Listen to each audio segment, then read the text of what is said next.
Hello and welcome back to War Thunder and welcome aboard the P-51D-5, which is an American rank 4 battle rating 4.3 fighter aircraft. The opinions on P-51s, of which we have 4 different versions of the D modification in the game at the moment, as far as I know, the D5, the D10, the D20NA and the D30. This is the first one you can get your hands on, at least in the tech tree. Now, the reason why I want to show you this battle is because you can see actually everything. How good 50 cals are, how bad 50 cals are, how good the P-51 is, how bad the P-51 is, under which circumstances you often fight, and so on. Now, when to talk about an aircraft and its performance or the experiences that you or me have when flying it out, you basically have to look for 2 factors. How good is the aircraft, or where are the limitations of the aircraft, and where is the meta of the game, where does it stand? For example, does the aircraft get an air spawn or something like that, or does it have limitations like bombers lately, thanks to the TO4? I said it again, TO4, so that you're limited to 4 players.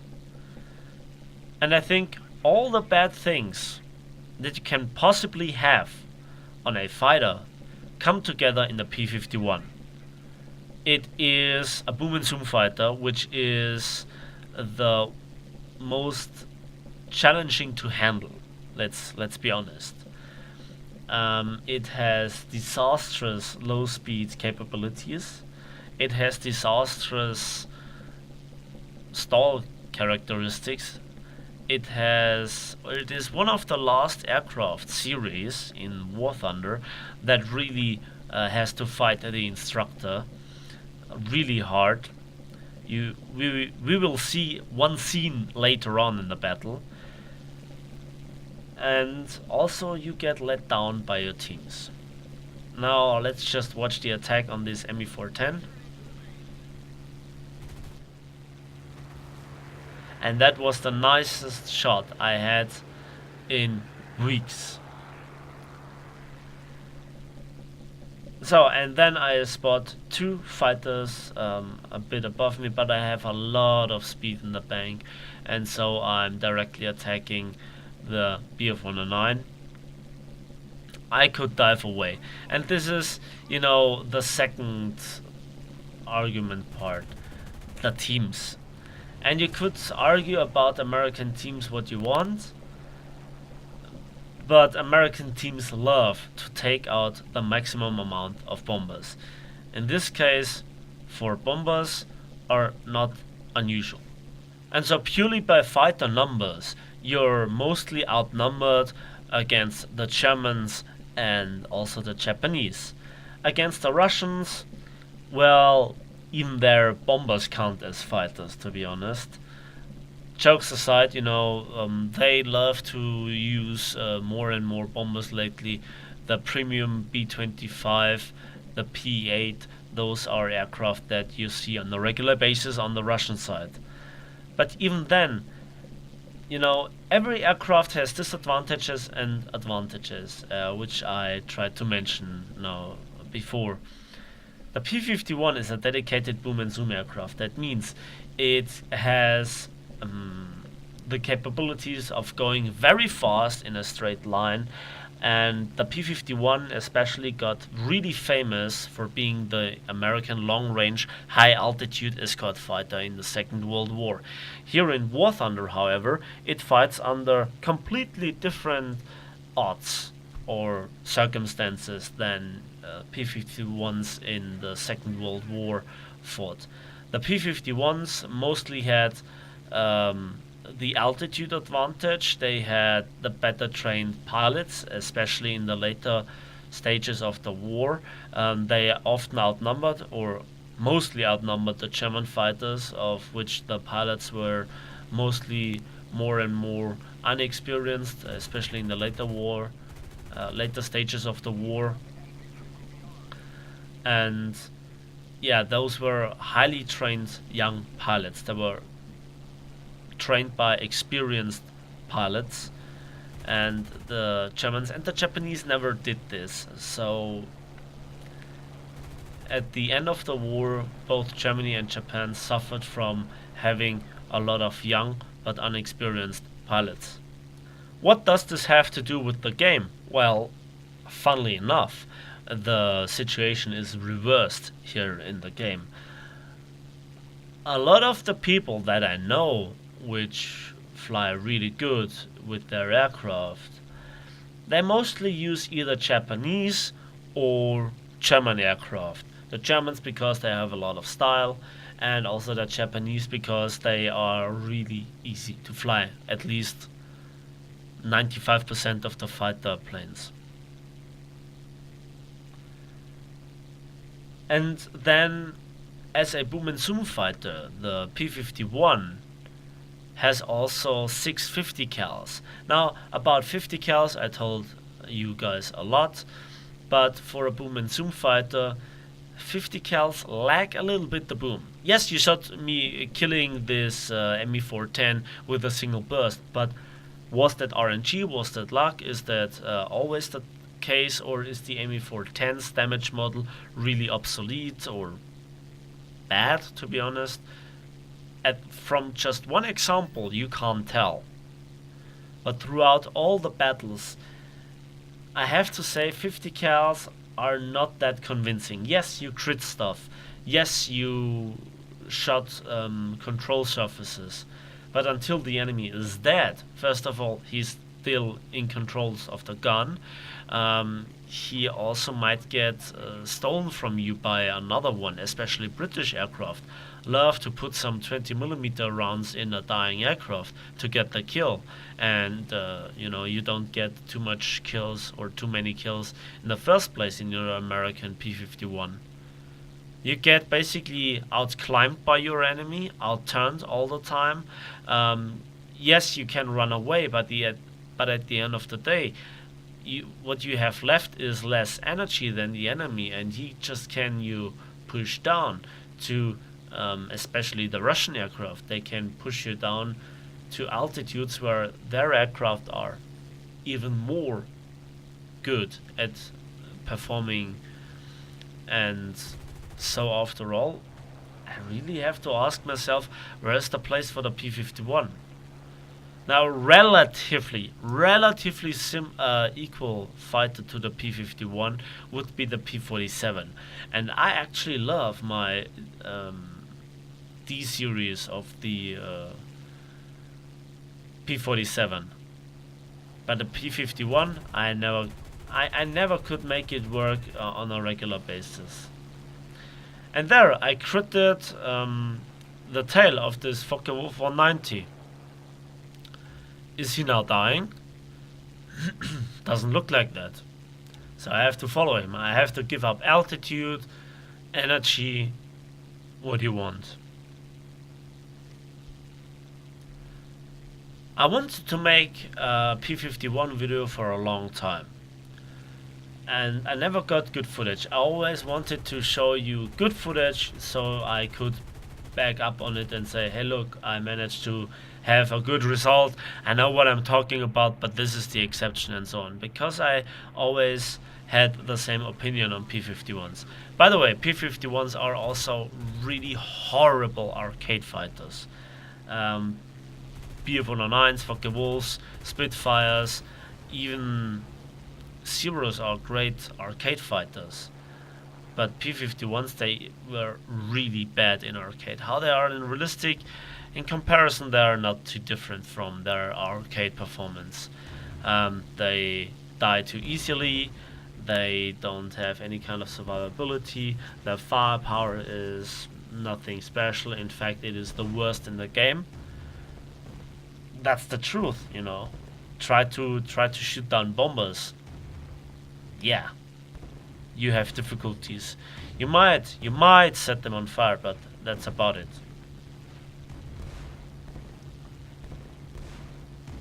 So this aircraft doesn't get an air spawn, it gets outclimbed by most other planes.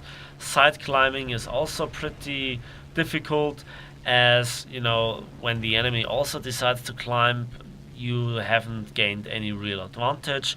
You can't turn, you can't energy fight, as the instructor just refuses to give you proper controls over your aircraft at low speeds. And this was a very lucky kill.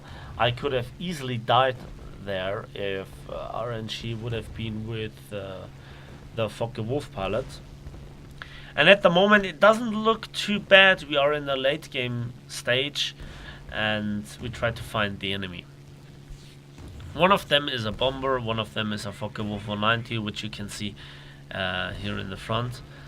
And the last one, the third one I guess, is a Buf 109.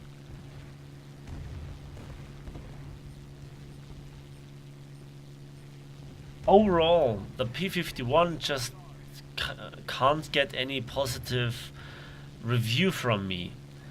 It is, you know, people sometimes give the phrase, yeah, the P-51 doesn't have any weaknesses. Well, I think its main weakness is that it doesn't have any particular useful strength. Sure, 50 cals are nice, but I prefer cannons. Being a boom and zoom fighter and going 800 or 850 nearly 900 is also nice, but it's a one-trick pony. And to trade that for the lack of maneuverability, especially at low speeds, nope, nope, nope. I'm sure people will come up with cunning plans how to make the P-51, and one of the most, you know, useful tips, let's say it that way, would be to fly in a squadron of 4, where you are on comms with your friends, you know, and just outplaying the enemy. But again, what if the enemy does do the same, you know? Then, even if you are coordinated, do you have a chance? I mean, yes, what are you basically doing is furballing, dogfighting in a big cluster. Then what's the difference to arcade? And you should be boom and zooming, you know, but yet at the end of the day, it doesn't really work for this aircraft too much.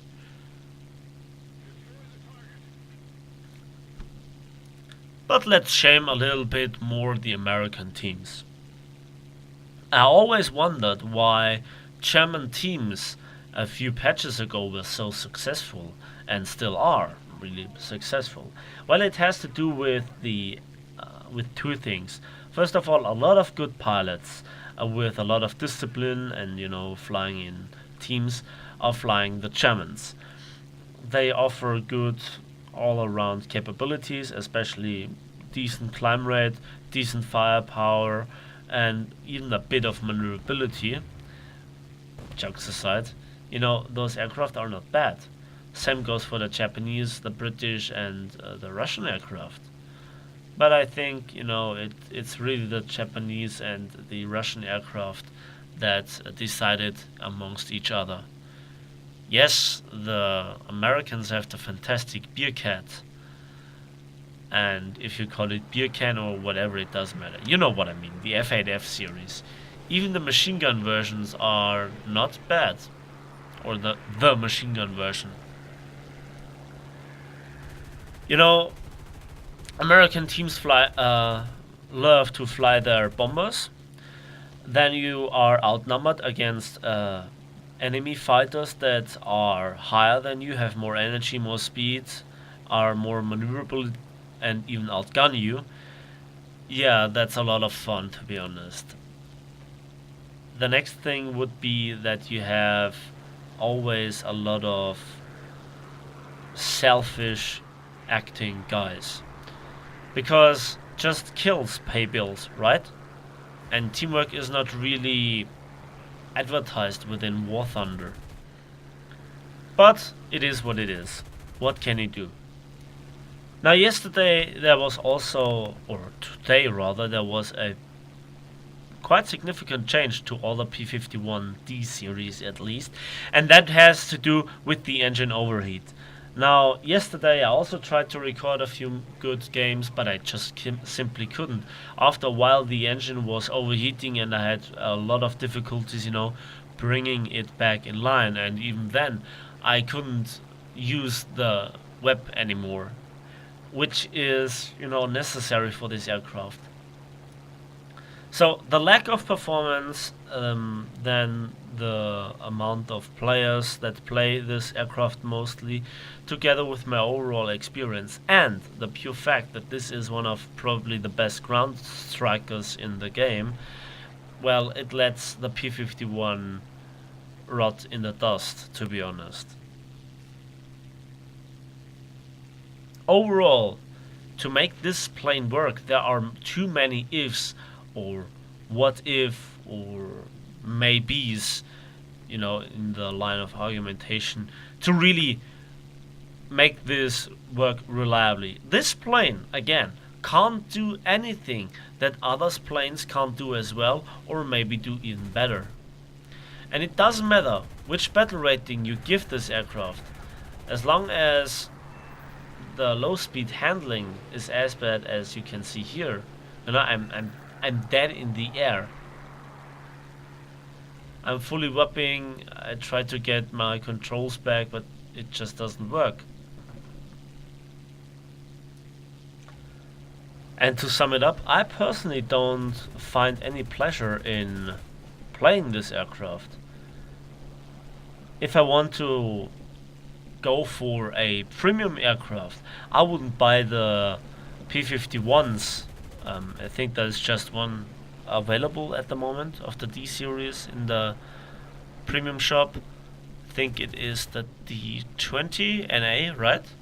And I just would put my talisman on the D30, which is the tech true version, which is, as far as I know, and I got told a lot of times, the best performing of the P-51s, and I think also the talisman is cheaper. Overall, I also would recommend to buy the American Spitfire. It's worth the price if you want a proper premium.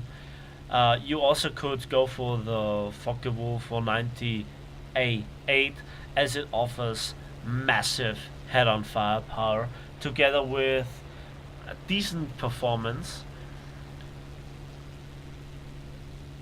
Or if you are a PS4 player, go for the A26 Invader and try to make it work, at least to get a decent result every game. Again, what can you learn from flying an aircraft that is overall inferior to its opponents? I don't get too many lessons from this aircraft, except for this, to not even bother anymore. Now at this moment, or at this point, I think this was the last time that I tried to cover the P-51s, especially the D variants. If I sound a bit tired, I'm sorry, but I am. But when I played this match, I was fully awake.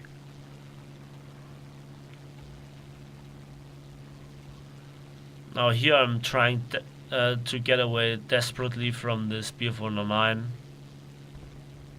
German aircraft overall are also not blessed with the best low-speed handling, especially the Bf-109s and the Focke-Wulfs.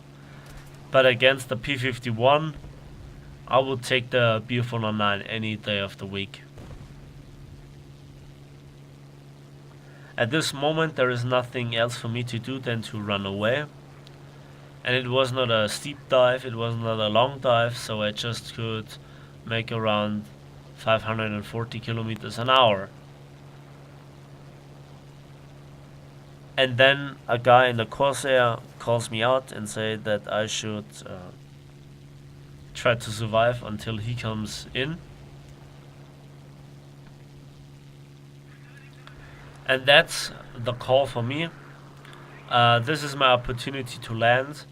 I need fuel, I need ammunition. I'm down to 67 rounds of ammunition. That's not a lot, that's a short burst basically. And let's have a look what happens. Now I got a bit damaged, to be honest, okay? So my elevators might run into danger of ripping off.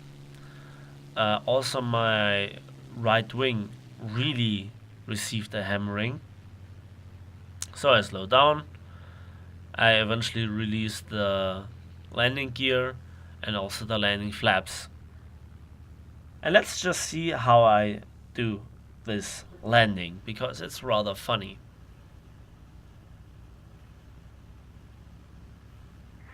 The landing gear takes a long time to fully deploy. The aircraft wants to bend over to the right, but I don't want to give it that.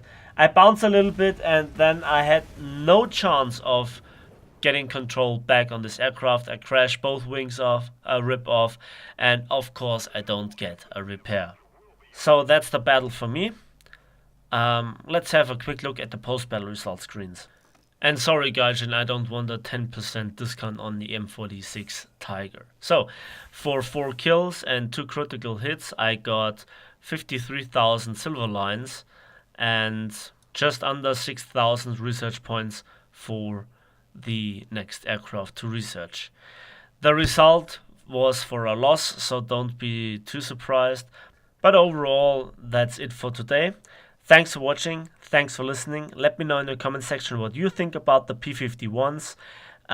If you have any tips or tricks, let me know. Then also follow me on Twitter. Give this video a like if you did, and subscribe if you want to see more. See you in the skies of War Thunder.